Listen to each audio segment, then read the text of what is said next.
जम्मू में 3 मुश्तबा ड्रोन देखे गए हैं। जम्मू के सांबा सेक्टर में ये ड्रोन नजर आए हैं। हिफाजती दस्तों ने ड्रोन पर फायरिंग की और ड्रोन देखे जाने के बाद सिक्योरिटी एजेंसियां अलर्ट पर हैं। सभी थानों और चौकियों को अलर्ट कर दिया गया है। पूरे इलाके में तलाशी मुहिम चलाई जा रही है। जम्मू में 3 मुश्तबा ड्रोन देखे गए और 3 अलग अलग जगह पर ये ड्रोन देखे गए हैं। एक ड्रोन सांबा में बैनुल अक़वामी सरहद पर दिखा, दूसरा ड्रोन सांबा में ही आईटीबीपी कैंप के पास दिखा और तीसरा ड्रोन सांबा में लेकिन आर्मी कैंप के पास दिखा। सभी ड्रोन रात 8:30 बजे से 9:30 बजे के बीच दिखे। जम्मू कश्मीर से आ रही एक बड़ी खबर है ये जो आप तक पहुंचा रहे हैं। जम्मू कश्मीर के सांबा सेक्टर में जुमेरात की शाम एक बार फिर ड्रोन देखे गए। इस सांबा के सरहदी गांव चिलियारी के पास देखे गए और ड्रोन देखते ही गांव वालों ने इसकी खबर पुलिस को दी, जिसके बाद मौके पर पहुंचकर बीएसएफ के जवानों ने उस पर कुछ गोलियां भी दागी। गोलियां चलने के बाद ड्रोन वापस लौट गए। इलाके में ड्रोन दिखने के बाद से ही हाई अलर्ट जारी कर दिया गया है। बताया जा रहा है कि आज इलाके में तलाशी मुहिम चलाई जा रही है ताकि ये पता लगाया जा सके कि ड्रोन से हथियार या कोई मुश्तबा चीज तो नहीं गिराई गई।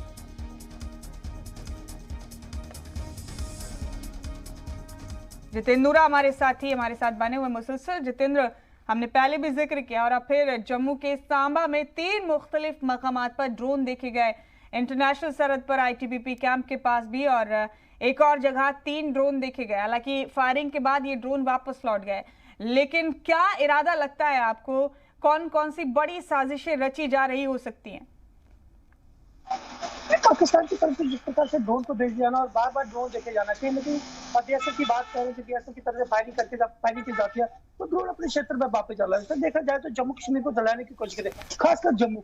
अगर जम्मू में बात करें, जिस तरह 5 अगस्त की बात करें या फिर 5 अगस्त को 2 साल होने पूरे को है, उसके बाद 15 अगस्त की बात करें, 15 अगस्त वाले कहीं ना कहीं जम्मू को हाई अलर्ट पर रखा गया है। कहीं ना कहीं सुरक्षा एजेंसी की बात करें, बिल्कुल सतर्क है। जम्मू में अगर जम्मू कश्मीर की पुलिस की बात करें, एसओजी की बात करें, बिल्कुल सतर्क पे है। अगर जम्मू कश्मीर पुलिस की बात करें तो रात को चेकिंग की जा रही है, आने वाली गाड़ियों की चेकिंग की जा रही है, उसकी तलाशी ले जा रही है। जो व्यक्ति अगर संदेह व्यक्ति दिखता है उसका कार्ड चेक करें, उसके आईडी चेक, उसका पूछताछ की जा रही है। होटलों की बात करें तो होटलों में जाकर अब जो मतलब लॉज है, लॉज में चेकिंग की जा रही है। कोई ऐसा व्यक्ति तो नहीं है जो बाहर से आया हो, जो निशानदेही की जा रही है कि ऐसा जम्मू में कुछ ऐसी आईडी लगा सकता है कि जम्मू को जलाने की कोशिश कर दे। पूरी नजर रखे हुआ है तो जम्मू कश्मीर पुलिस।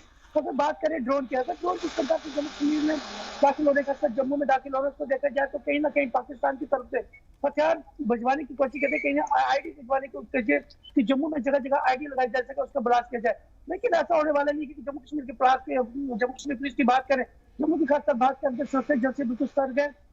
बिल्कुल अपने चप्पे चप्पे पे अपनी मतलब चेकिंग कर रही है, गाड़ी की तलाशी ली जा रही है। कोई भी ऐसी वारदात हो तो उसे रोका जाएगा। अगर देखा जाए तो जब हमारे जम्मू कश्मीर एडिशनल डीजीपी मुकेश सिंह ने प्रेस कॉन्फ्रेंस साफ तौर पर कहा था कि जम्मू में हाई अलर्ट किया गया है। कहीं ना कहीं पाकिस्तान अपनी साजिश जिस प्रकार से ड्रोन भेजे जा रहे हैं, पाकिस्तान चाहता है कि वो अपने मंसूबे में कामयाब हो, लेकिन जम्मू कश्मीर पूरी तरह से अलर्ट है। अगर पाकिस्तान की बात करें तो बॉर्डर की बात करें, बॉर्डर में इस समय सीज फायर का उल्लंघन नहीं हो रहा है। लेकिन पाकिस्तान जब सीज फायर है तो पाकिस्तान चाहता है कि अब गोली चलने वाली नहीं है, लेकिन ड्रोन के जरिए जितनी जल्दी हथियार पहुंचाए जा सके। लेकिन उससे पहले देखा पाकिस्तान की तरफ से सुरंगें बनाई जाती थी, सुरंगों के जरिए से मिलिटेंट्स वहां से क्रॉस करके आते थे, अपने सारे हथियार लाते थे, ड्रग्स लाते थे। लेकिन अब ऐसे होने वाले नहीं, क्योंकि सुरक्षा एजेंसी बिल्कुल सतर्क हो चुकी है। जी ममता। जितेंद्र, अभी ज्यादा वक्त नहीं हुआ, 1 हफ्ता पहले ही करीब बात है जब एक ड्रोन को तबाह किया। 5 किलो आईडी ड्रोन कैरी कर रहा था और इस तरह से किसी भी बड़ी साजिश से इनकार नहीं किया जा सकता। अब 5 अगस्त भी नजदीक है जब आजकल 370 हटाया गया जम्मू कश्मीर से। यौम आज़ादी भी बिल्कुल नजदीक है और पिछले कुछ दिनों में ये सरगर्मियां मुसलसल बढ़ी हैं। बहुत शुक्रिया, लेकिन सुरक्षा एजेंसी अलर्ट पर हैं। बहुत अच्छी बात है, पूरे इलाके में तलाशी मुहिम जारी है, किसी भी साजिश को फौरन नाकाम कर दिया जाता है। बहुत शुक्रिया आपका जितेंद्र हमारे साथ जुड़ने के लिए।